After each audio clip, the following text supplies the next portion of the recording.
In this tutorial, we will be looking at how to create a new time period in financial planning.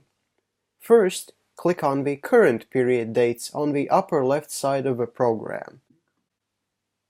Click on New. A new form will appear. Notice how the start of the new period is right after the current one is finished. This field cannot be edited. That way, there are no unaccounted for days in FP. The end date of the new period is also automatically set by the program to 1 week after the start. This field can be edited, but that is usually not necessary.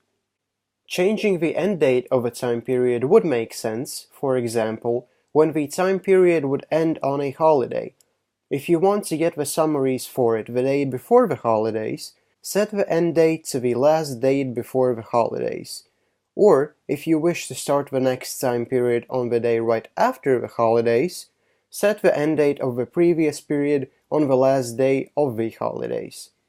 This is only done out of convenience, as it affects no technicalities. We are sometimes asked whether logs could be made monthly, so that one period would be from the first day of the month to the last, as this is how it is done in accounting.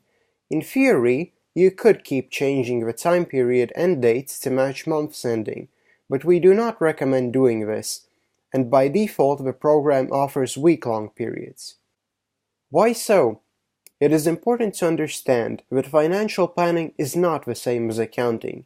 Accounting concerns events that have already happened, which just have to be properly logged. Financial planning is a tool for making money, and it is focused on the future. Based on the data about the current period, decisions are made about what to do in the next. The faster we receive data, the faster we can make decisions. Hence why default time periods are a week long, not a month. When saving information about the new period, the program automatically checks two things. The first, that no days have been missed between periods, even though it is not available to set a different start date. The second, that the periods do not overlap.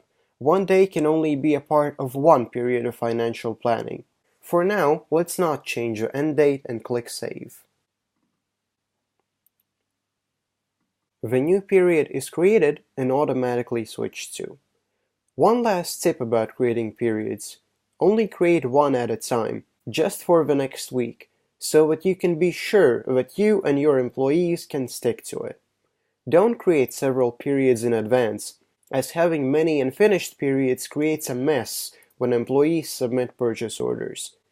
Thank you for watching, and as always, we will be happy to answer any questions you might have in the comments below.